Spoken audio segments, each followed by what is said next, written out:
Estamos no ar com mais um podcast diretamente do Ginga Moda RN, com o apoio do Senai, do Sebrae e também do Governo do Estado. E para a gente falar nesse grande evento de um ponto muito importante, claro que seria a influência. A influência nas redes sociais, a influência nesse mercado que cada vez vem mudando ainda mais e tendo grandes nomes em vista. E aqui no evento a gente tem também dois grandes nomes aqui comigo. Eu estou falando, gente, de Ruth e de Nath. Sejam muito bem-vindas ao nosso podcast. Obrigada. Oi, obrigada. É um prazer estar aqui.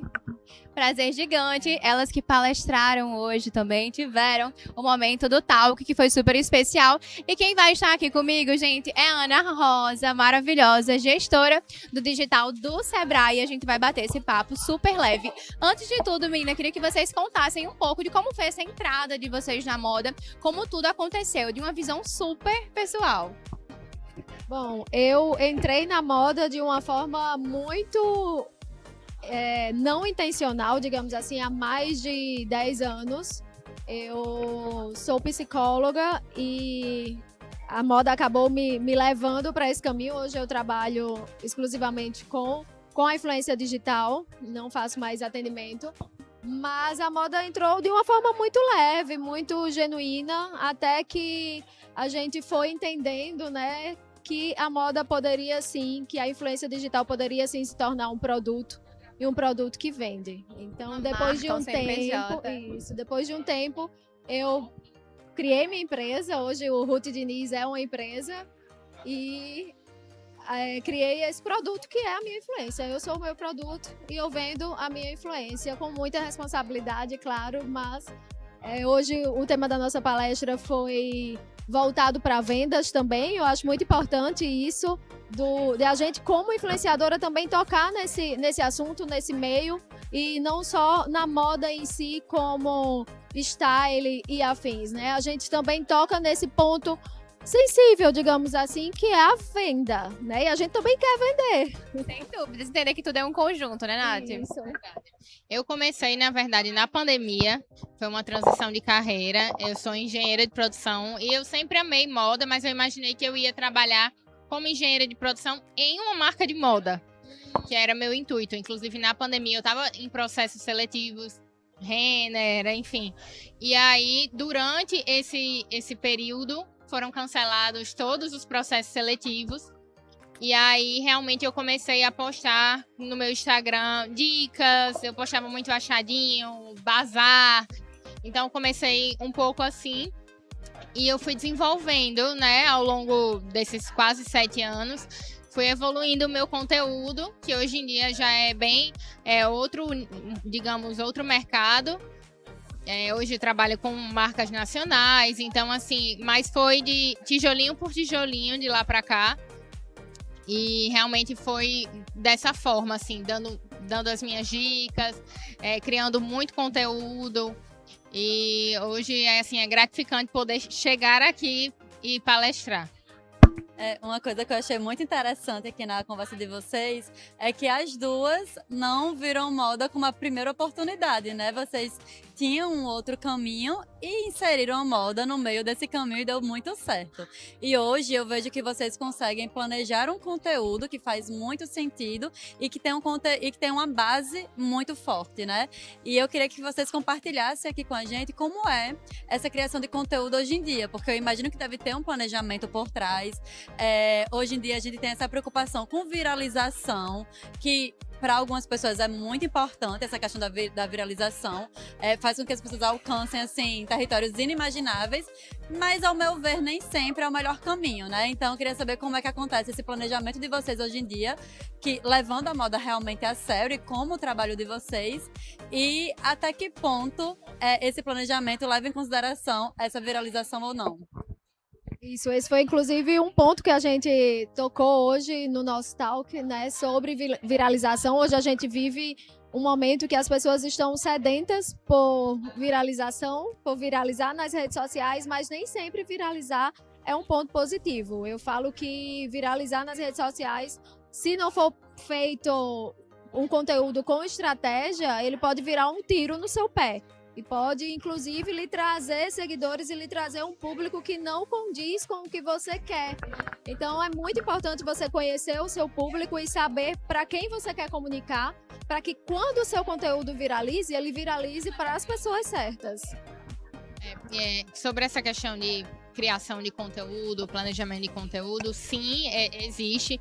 Eu acredito que o Ruth também trabalha assim, mas a gente tem as marcas já mensais, contratos às vezes semestrais, anuais. Então a gente já consegue ter um planejamento ali de conteúdo. Eu gosto muito de fazer roteiro, dependendo do vídeo. Então a marca manda um briefing, a gente trabalha em cima desse briefing, de acordo com o nosso público, claro. Então, já estuda locação, né, Nath? Locação, é um grande estudo qual é o antes, filmmaker. gente. Então, assim, parece que é simples essa criação de conteúdo, mas, na verdade, mexe com muito planejamento e aquilo que a gente falou até na palestra, que é intenção e estratégia. Acho que tudo existe uma estratégia por trás, inclusive a viralização. Eu já tive vídeos que viralizaram para o público que eu amo, que são mulheres que realmente compram, que gostam de moda, compram um produto que eu posto. E já tive vídeos que viralizaram para um público que não me agrega. Então, assim, essa questão de viralização acho que veio muito por causa do TikTok. Mas eu acredito que realmente, se ela for feita para o público correto, ela é interessante. Se não, é melhor você seguir na sua estratégia, mesmo que cresça de pouquinho em pouquinho, que foi o que aconteceu comigo, mas você cresce na direção certa, sabe? Com intencionalidade, né? E voltando ao tópico da criação do conteúdo e organização, muitas vezes, né, Nath, a gente passa mais tempo planejando o conteúdo, fazendo style, pensando em locação, fazendo roteiro, que é muito importante, é uma dica que eu dou para quem está começando a gravar conteúdo agora. Roteirize tudo, isso facilita muito a sua vida. Você vai economizar muito tempo roteirizando, planejando, que aí o momento de gravação você vai fazer tudo rápido e dificilmente você vai precisar regravar conteúdo. Regravar conteúdo é o terror das influenciadoras. Ainda né? bem, acho que tanto eu como o Ruth regravamos pouquíssimo, graças a mas Deus. porque existe antes essa etapa, Né? sabe? Até uma coisa que a gente estava falando que é muito interessante, o sonho, a meta é que a gente consiga, assim, um dia gravar todos os conteúdos que já foram roteirizados e planejados antes. Nem sempre dá, porque às vezes a gente depende de lançamento de marca, enfim. Existe uma logística de uma equipe por trás, né? Mas fazer esse planejamento eu acho que é a grande chave da criação de conteúdo hoje. Porque hoje as criações de conteúdo elas são muito mais profissionais, né? A gente depende de profissionais. Então, se você não planeja tudo com antecedência, dificilmente aí a equipe vai conseguir se alinhar. E paralelo a isso, a gente fala muito sobre a marca escolher o influenciador, mas hoje é importante frisar que o influenciador também escolhe a marca que ele deseja trabalhar. Então, como é para vocês esse processo, essa seleção de marcas que estarão vinculadas à imagem de vocês também? Olha, eu faço uma seleção, modéstia à parte, bem criteriosa. Eu tenho marcas comigo que estão há muitos anos e semestrais. Realmente, a maioria dos meus clientes são clientes fixos, semestrais. E sempre que vai entrar uma marca nova na minha carteira, eu procuro ver bem o perfil, com quais outros influenciadores essa marca está trabalhando, como essa marca está se posicionando no mercado e, principalmente, qual é o produto que ela vende. Né? Uma coisa interessante, a gente também divulga serviço, né? Em alguns casos. E eu acho a divulgação de serviço ela até um pouco mais delicada, na verdade, bem mais delicada. Eu, sinceramente, eu faço pouco serviço por essa questão, porque quando você divulga produto, se o produto chega na minha casa, por mais que eu já tenha fechado com a marca, e aquele produto não é o que eu esperava, eu volto, eu falo, olha, isso aqui não tá de acordo com o que eu esperava e eu não vou conseguir produzir o conteúdo dessa forma. Mas se você divulga um serviço que pra você é muito subjetivo, né? E aí você divulga um serviço que foi de uma forma... tudo, né? E o atendimento, ele é subjetivo, todo dia ele é de uma forma diferente. Então, você precisa realmente conhecer muito bem a empresa, os princípios, a forma que qual aquela empresa trabalha para poder se vincular a ela. É até um ponto que eu falei na palestra, para mim, um ponto-chave, assim, eu preciso acreditar naquele produto, entendeu? Quando uma marca entra em contato comigo pela primeira vez, eu olho o feed, olho, às vezes, o site, vejo os produtos, e eu me questiono, assim, será que eu compraria? Eu colocaria meu dinheiro, realmente pagaria por esse produto? Se sim, então, ok, sabe? Porque eu acho que no final é assim que o público vê. Né? Você acredita? Ela tá fazendo uma marca porque ela tá sendo paga para fazer, ou ela tá fazendo uma marca porque realmente ela vê valor nessa marca, sabe? Isso, eu acho importante também, um ponto interessante que eu lembrei agora. Por exemplo, eu acho que a gente tem um estilo um pouco parecido e a gente não gosta muito de usar estampas, né? Eu acho que é um ponto.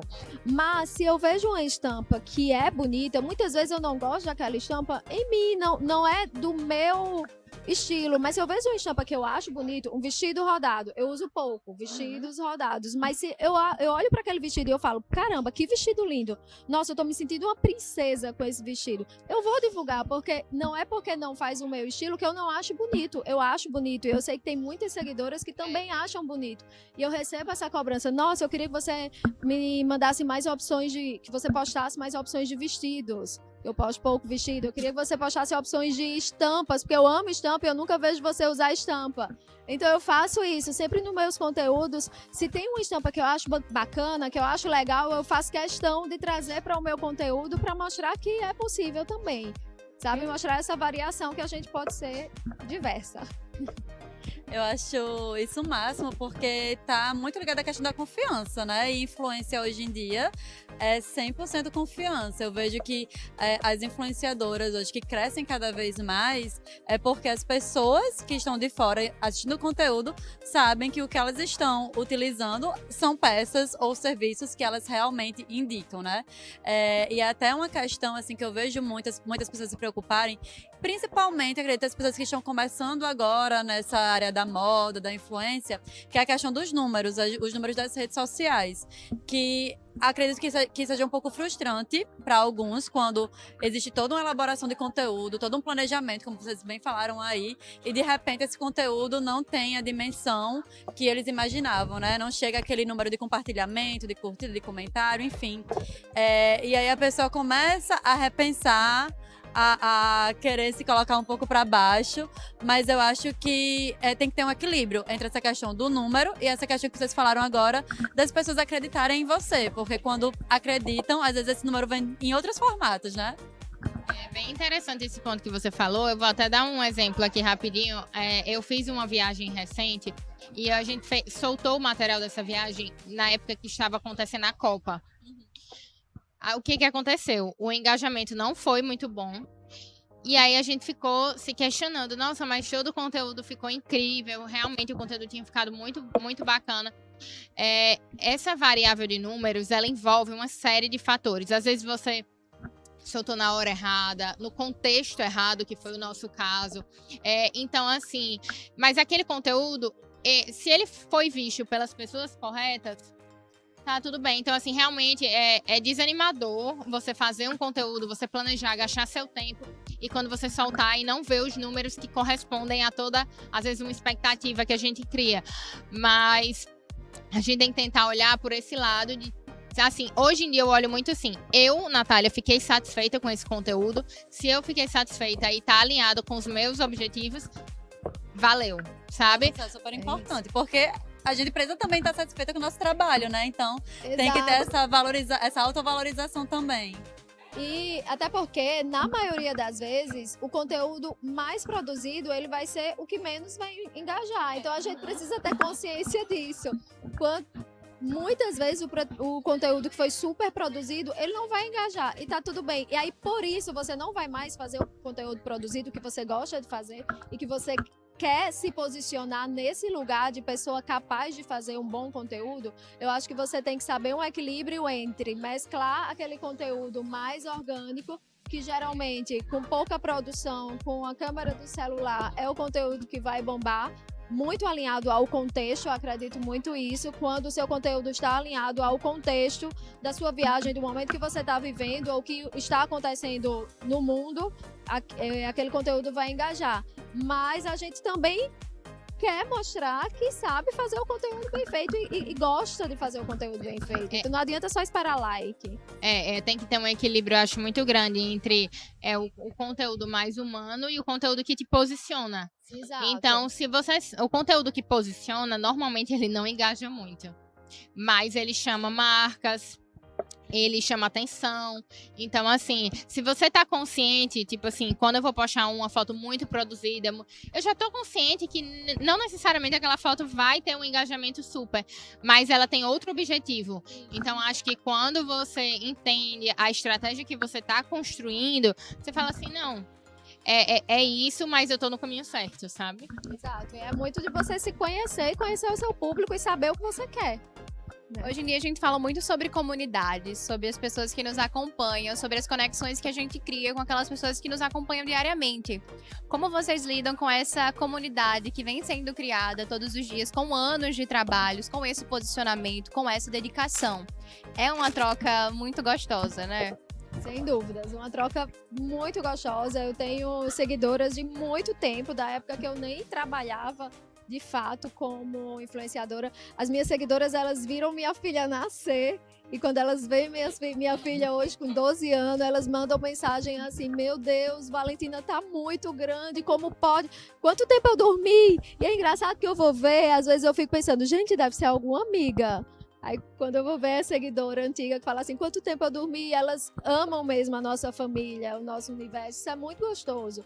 E eu acho que, assim, infelizmente, com o tempo, com as redes sociais, a gente perdeu um pouquinho o tato dessa proximidade com a comunidade. É uma coisa que eu tenho tentado resgatar bastante, porque as redes sociais em si, ela tá tão massiva, digamos assim, que muitas vezes a gente se afasta, sabe? Tem muitas pessoas que chegam para criticar sem saber da sua história, do seu contexto, e a gente se afasta, mas é muito importante a gente saber cativar a sua comunidade e manter ela ativa e conquistar aos pouquinhos novas pessoas, porque é super natural, novas pessoas vão entrando, outras pessoas também vão saindo, e cativando aí com a sua verdade, com o seu dia a dia, com aquilo que você acredita.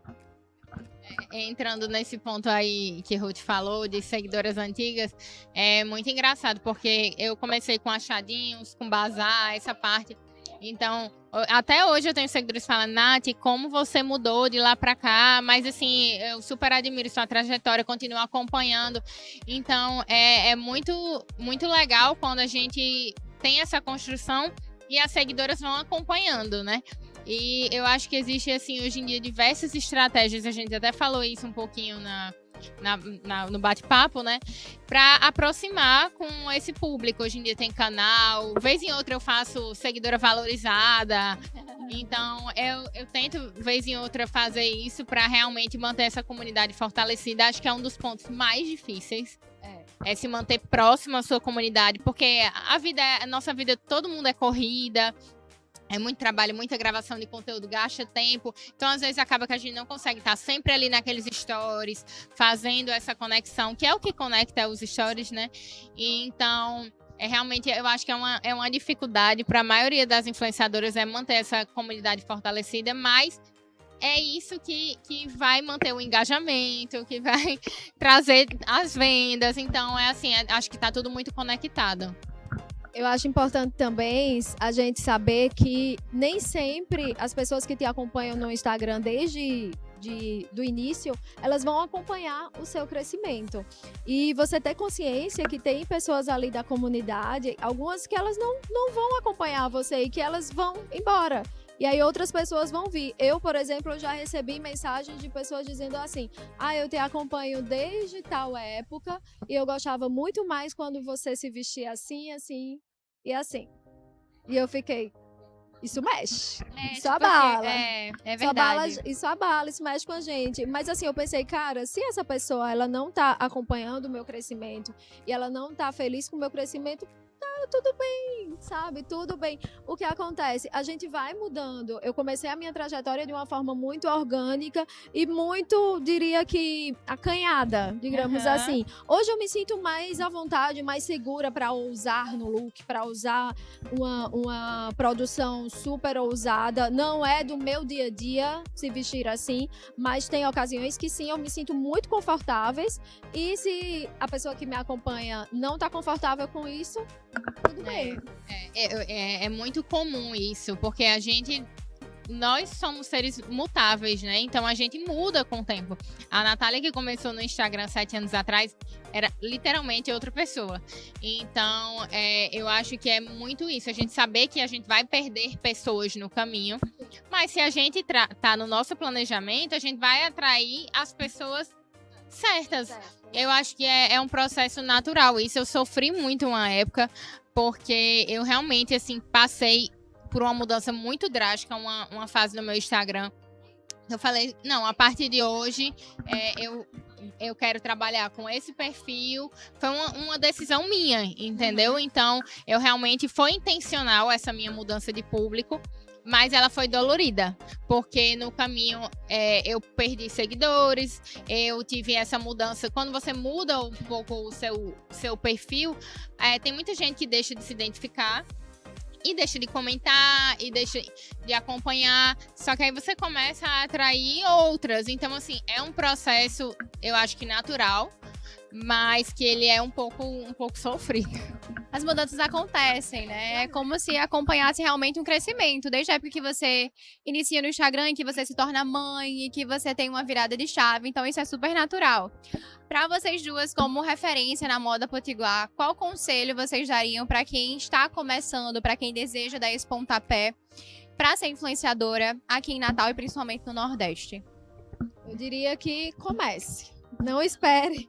Só comece, não espere o cenário perfeito, né? O momento perfeito ele não vai existir para nada. Isso não só para quem quer criar conteúdo, para qualquer profissão, para qualquer start de carreira, para quem quer fazer transição de carreira também.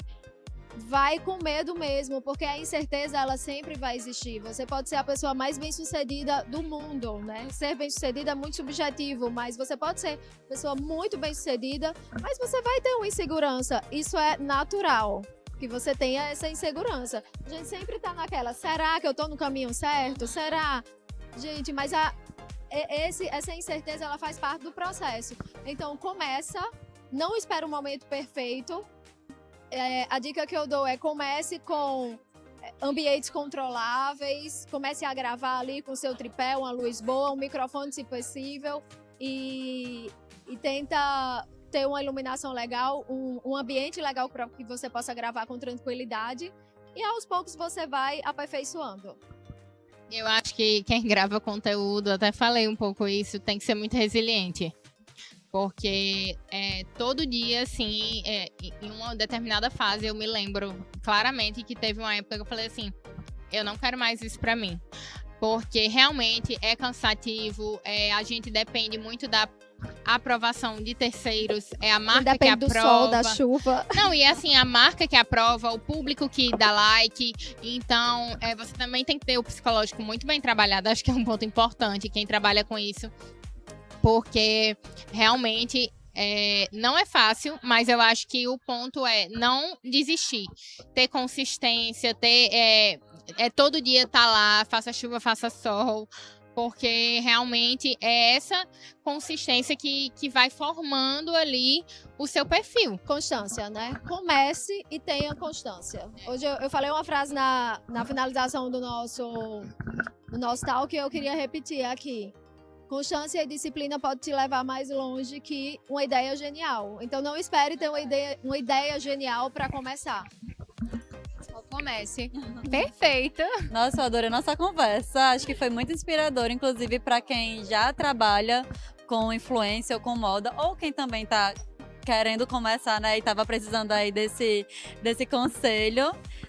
Inclusive, também já aproveitando aqui a pergunta, um conselho para quem quer começar é procurar o Sebrae. O Sebrae é uma instituição que ajuda o pequeno negócio do início em qualquer fase, na verdade, do negócio, né? Para quem está querendo abrir um negócio, não sabe, não tem ideia do que fazer, a gente pode ajudar. E também para quem já está no meio do processo, a gente também consegue ajudar com isso.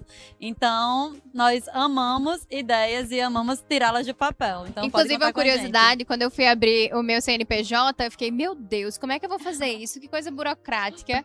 Eu tinha o quê? 18 anos? O primeiro lugar que eu fui foi o Sebrae. Então, Muito já fica de bem. conselho, né? Pra você que tá acompanhando o nosso podcast. Muito obrigada, meninas. Foi um prazer Nada. gigante ter vocês aqui com a gente. Pra você que tá acompanhando tudo, fica ligadinho que tem mais episódios saindo fresquinhos pra vocês.